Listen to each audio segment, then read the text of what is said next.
നമസ്കാരം. നേര്യമംഗലം കൈരളി വായനശാലയിൽ വനിതാവേദിയുടെ പ്രതിമാസ പരിപാടിയായ വനിതാ സംഗമം നടത്തി.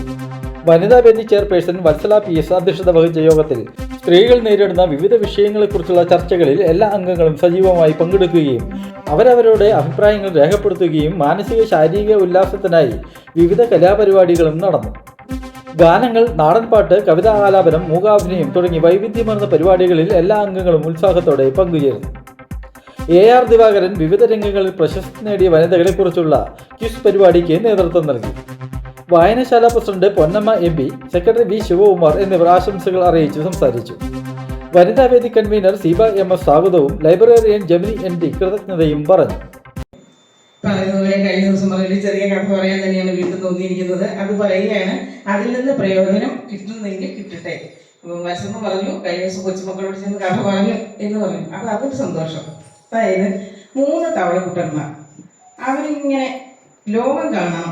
പൊട്ടക്കിണറ്റിൽ താമസിച്ചപ്പോൾ അവരുടെ ഒരു ആഗ്രഹം, എനിക്ക് ഈ ലോകം ഒന്ന് കണ്ടു കഴിഞ്ഞാൽ എത്ര തരമായിരിക്കും, എങ്ങനെയുണ്ടാവും ഈ ലോകം എന്നറിയാൻ വേണ്ടി അവർ യാത്ര തുടങ്ങി.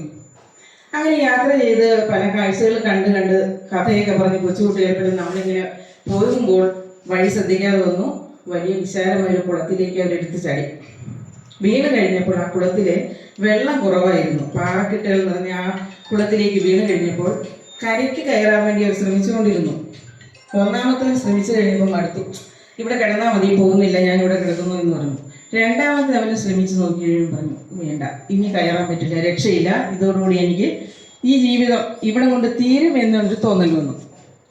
3ാമത്തവൻ പതുക്കെ മുകളിലേക്ക് കയറി, പാറക്കെട്ടുകളിലും പുല്ലിലൊക്കെ പിടിച്ച് കയറി. പക്ഷെ അങ്ങ് എത്തുന്നില്ല, തിരിച്ചു വീണു. വീണ്ടും അവൻ കയറി. അപ്പോൾ മറ്റവർ 2 പേരും പറഞ്ഞു, എടാ എന്തിനാ വെറുതെ പോകുന്നേ, പോയി കഴിഞ്ഞാൽ നിന്റെ മരണമായിരിക്കും, ഞങ്ങൾ ഇവിടെ സുഖമായിട്ട് ജീവിക്കും, മഴയും വെള്ളമൊക്കെ വന്ന് സുഖമായിട്ട് ജീവിക്കും. അങ്ങനെ കരുതി കഴിഞ്ഞപ്പോൾ ഇപ്പൊ വീണ്ടും അവനെ പുറകോട്ട് വലിക്കുകയാണ്. അവന്റെ ലക്ഷ്യം എന്തായിരുന്നു?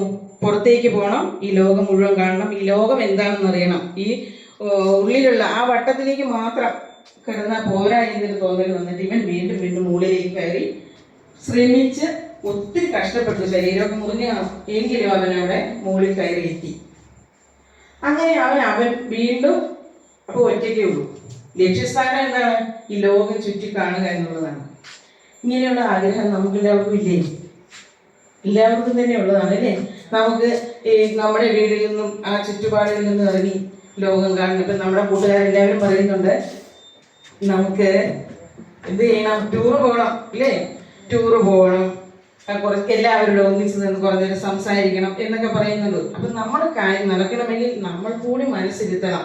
എല്ലാവരുടെയും അനുവാദം വാങ്ങിച്ച് നമുക്ക് പോകാനൊക്കെ ബുദ്ധിമുട്ടുണ്ടാകും. എങ്കിലും കാര്യങ്ങളൊക്കെ പറയുക, എനിക്കും പോകണം, കാണണം, എല്ലാവരുമായിട്ട് ഒരു കൂട്ടായ്മയിൽ എത്തണം. നമ്മുടെ കാര്യങ്ങൾ, നമ്മുടെ ടീച്ചർക്ക് പറഞ്ഞതുപോലെ, വത്സ പറഞ്ഞതുപോലെ ഇതിനെല്ലാം വിഷമതകളൊക്കെ ഉണ്ട്, ആർക്കും ഇല്ലാതെയില്ല, എല്ലാവർക്കും ഉള്ളതാണ്. ആ വിഷമതകളൊക്കെ തരണം ചെയ്ത് മുമ്പോട്ട് പോയി നമ്മുടെ മുൻപോട്ടുള്ള ജീവിതം വളരെ നന്നായിട്ട് നടക്കട്ടെ എന്ന് ആശംസിക്കുന്നു.